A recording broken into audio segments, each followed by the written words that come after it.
By far, one of the biggest controversies I have ever seen on BookTube was back in 2016 when Brie Fauché, a booktuber who was very quaint and who nobody really knew, she wasn't that popular, uploaded a 20-something minute long video talking about how much she hates diversity in books, criticizing the general sentiment in the book community that we need to see more diversity in the stories that we read. The video was a bit much, to say the least. Not only was she criticizing that narrative, but she, started talking about Osama bin Laden and white genocide. I can't remember. It's been a long time, and I think the video is down. You can't watch it now. Thank God, bless your heart. But it was a really, really huge deal, and I don't know if a lot of people who came on BookTube after that know of that particular situation, and I don't know if people who were even on BookTube back then remembered what prompted her video, and I vaguely remember, now I could be wrong, but I feel like the reason why she made that video, the thing that prompted her, was that she was really upset that people in the book community were criticizing Victoria Schwab for not writing diversely. And that is still happening till this day. And I found it so interesting because up till recently I saw a couple people on Twitter talking about how Victoria Schwab does not write any diversity or characters of color in her book. And I was like, wow, this conversation has been alive in this book community for so long. It even prompted one of the biggest, if not the biggest BookTube dramas that we ever had. I think people call it Diversitygate. I can't remember, but it was such a huge thing, and since then the conversations about diversity have amplified even more. And that woman, I think she converted her BookTube channel into an alt-right news media channel. Yeah, it's disturbing to say the least. I don't know if she makes videos anymore. I really hope she doesn't. But yeah, it was a really interesting period of time in the book community. And now I can't confirm whether or not Victoria Schwab writes diversely because I haven't read any of her books. I've heard people debate and talk about it. So who knows, maybe she does, maybe she doesn't. I'm not sure. It probably depends on the book. The point that I'm trying to make is that this conversation of white authors not writing diversely enough has been alive in the community for a long time. However, there's also been other conversations about white authors overstepping their boundaries and how they shouldn't write stories that feature characters who are different from them because there is a lot of room for misrepresentation, taking up opportunities from other authors, cultural appropriation, etc., etc. Now, I have nothing authoritative or factual to add to this conversation whatsoever, but I can give you my hot take. And my hot take is very simple, which is that I don't really care for white authors to write diversely.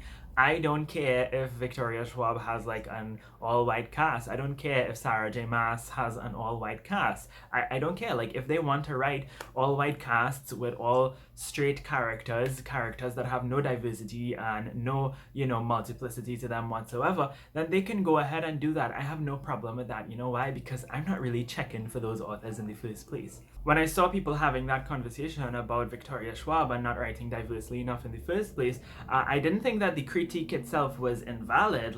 You are more than, welcome to share your thoughts on the lack of diversity in these books.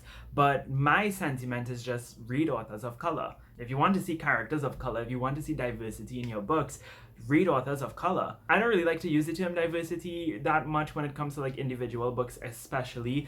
For example, I'm currently reading Butterfly in the Wind by Lakshmi Prasad, and a lot of people would actually call this a diverse book because it features non-white characters, it's set in the Caribbean and whatnot.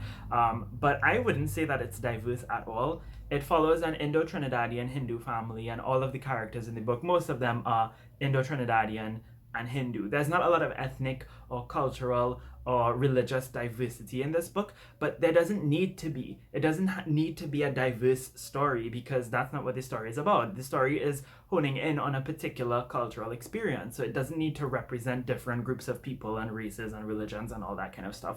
So I would beg to differ. I wouldn't call this a diverse book. Diversity in books for me is this entire shelf. I have authors from different backgrounds, different countries, different religions. So diversity is when you put all of the books together, you have a diverse array of books. But when it comes to one individual book, I don't really like to call it a diverse book. But that was a bit of a tangent. The point that I was trying to make is that if it is that you want to see characters of color, if it is that you want to see more LGBT characters, if it is that you want to see more characters from different countries, I honestly would not recommend, depending on white authors who are reputable for not writing those things. Instead, seek out the authors who have those things to offer in their stories. If you want to read more stories stories with black characters, read books by black authors who are more than likely writing black characters, right? It's very simple. I remember people used to critique J.K. Rowling. I mean, now she's blacklisted for obvious reasons, but like back before that, people used to critique the Harry Potter series a lot because,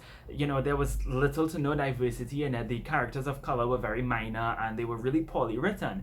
And I understand the critiques because Harry Potter is such a huge part of everybody's lives. It was such a huge part of everybody's childhood. And it could feel a little bit, you know, awkward or weird that, you know, you're reading the story and seeing so much of yourself in these white people, but the brown people or the characters of color in the book, the LGBT characters, they're all pushed to the side. They don't exist explicitly in the story until J.K. Rowling, you know, adds in little tidbits and anecdotes 10 years later. So I think that the critiques are valid, but my thing is, a better solution is, instead of expecting J.K. Rowling to, you know, do tokenistic forced diversity, which is what she started doing anyways, why not focus on the authors who are writing that kind of genre, that kind of fantasy, that kind of style of literature? Why don't we focus on them and their work and uplift their work? Because they are more often than not, they are offering the kind of diversity that a lot of us want to see in the books that we're reading. So for me, I just don't really care to put that pressure on white authors. Feel free to disagree with me. Maybe some of y'all think that they should be writing diversely, and that's totally fine.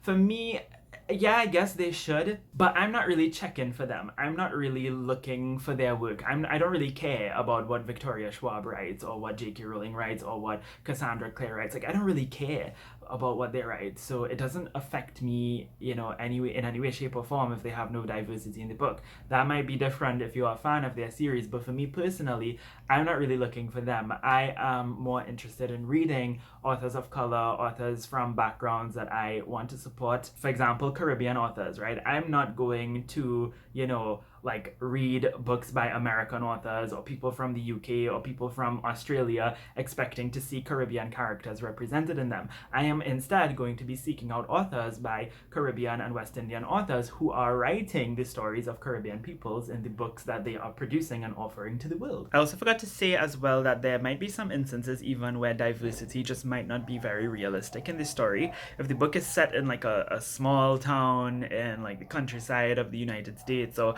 if it's set up in the mountains in Scandinavia, there might not be a lot of diversity, as opposed to if the story is set in New York City or Toronto, so there are some places where yes, you should probably expect a little bit more diversity in the story, but if the book is set somewhere or set in a particular geographical space or historical context where diversity just might not be super duper realistic, or it might not be as mixed or heterogeneous, it would be remiss of us to expect that, and it goes back to the example that I was giving with Butterfly in the Wind. Again, it's a story that is focused on a particular cultural, historical and geographical context where having tons of diversity in that particular story would be somewhat unrealistic, right? I mean, I haven't finished the book as yet, and I believe there's a part where the character moves to London, so maybe when we get to that part it might get a little bit diverse, if that makes sense. But I mean, at the end of the day, there are just certain situations where I'm not gonna read a story set in the mountains of Scandinavia and expect that it would be diverse. I mean, I'm not saying there are not people of color in the mountains of Scandinavia, shout out to y'all if you exist, but I'm not going to pick up a book from a white author and then criticize it for a lack of diversity if it's set in a particular geographical or historical or cultural context where diversity is just not realistic. Now, does that mean that you can't write diverse experiences in your story? Absolutely not. If you are a white person and you want to write, stories about characters of color, you could go ahead and do that. If you are a Indian person and you want to write a story about a black main character, you're more than welcome to do that, right? Freedom of speech. If you are a straight author and you want to write a gay main character, you could go ahead and do that. But the thing about it is when you're writing outside of your own experience, you have to make a lot of considerations. First of all, you cannot write a story outside of your own experience about another group of people and not expect them to have a say about that story. If you publish it and put it out there, it's your freedom of speech, it's your right, but it's also their right to read the book and criticize it.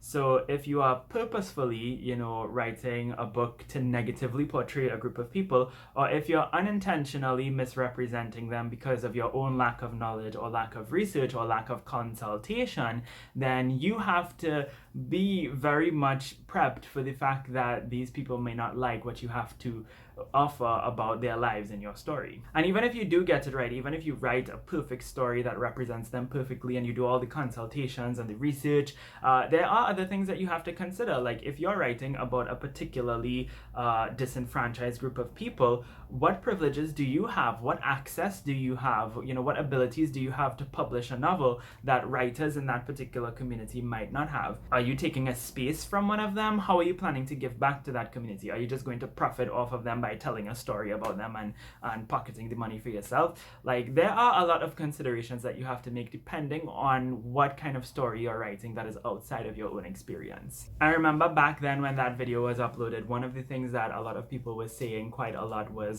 if you don't write diversely, they tell you that you're racist, but if you write diversely, they tell you that you're culturally appropriating. And it's like, no, that is a very myopic view of what the conversation actually is. For me, I think, you don't need to write diversely if you don't want to. You really don't have to. And in my opinion, don't expect that from authors. If you want a particular type of diversity and representation, don't just expect it from any and every author. Seek out the ones who are actually writing that with passion, And then if you are an author who wants to write outside of your own experience, you just need to know what you're doing. If you do it all willy-nilly with no research, no consultation, you risk misrepresenting the people that you're writing about and therefore being criticized by those people. Okay, #American Dirt. That was a situation that happened.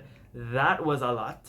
If you don't know about that controversy, basically a white woman named Janine Cummings wrote a story about Mexicans crossing the border or something like that. And apparently it was done really poorly. I haven't read it myself, so I can't tell you for sure. But from what I've heard, it was done really bad. It lacked research. The way that she represented, the Spanish-speaking aspect of it, it was done really bad because she didn't really do a lot of research or consultation, or it seems like she didn't, based on a lot of the criticism that were leveled against the book. Does that mean that Janine Cummings is an awful, terrible person? I mean, I don't know. I'm sure she's, maybe intentionally a good person, maybe a very neutral person. I don't know. I've never met the woman, but, I don't think she's a mustache twirling evil person who set out to misrepresent a group of people. Rather, she thought that she had the range to write a story that was a little bit out of her own hand. She thought that she could just, put together a story without doing the proper research and the proper consultation, and ended up profiting immensely. Now, that book was dragged, don't get me wrong, but people are still buying it. I've seen it in the bookstores down here, and we don't get any and every book in Trinidad, right? So her book is doing well. She got paid, I think it was a $6 or $7 figure advance for this story. She made a lot of money off that book, and she's probably making a lot of money off of the royalties right now. Which is to say that not only her book misrepresented aspects of the Mexican experience, but her book is doing well. She's profiting off of it, and it makes you wonder, are Mexican authors, actual Mexican authors, are they profiting as much off of their work? Are their books getting as much hype and as much virality as this book? It really makes you question, when you put yourself in a position to tell another person's story, what privileges will you have over those people, the people that you're actually writing about?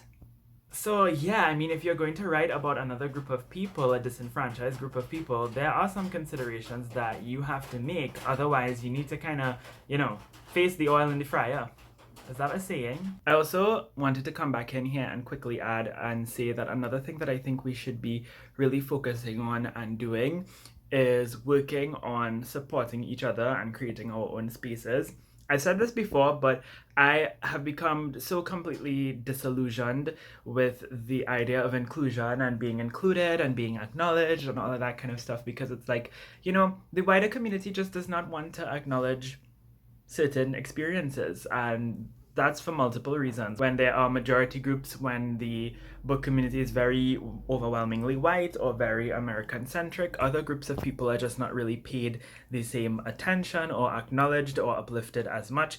And, the best thing that we could do, really, in my opinion, is create our own spaces and support our own people. Really, look out for your own. Inclusion is great and all that kind of stuff, don't get me wrong, but, when all of these awards with epic reads happen and when these authors write stories that have no diversity in them, for me, I'm not expecting anything from these white organizations and authors and systems in general. I think the best thing that we could do is really foster and create our own spaces. For example, Rebel Women Lit created the Caribbean Readers Award, which is an award that is like, for the online Caribbean bookish community to vote on our favorite books, content creators, everything that has to do with the Caribbean book community online. And I think that that's so great because instead of waiting for like Epic Reads to acknowledge like Caribbean content creators, we have Rebel Women Lit creating a space for Caribbean readers to do that for themselves. And I think that that is incredible. And I think that that is, part of what we should be focusing on as well. Like,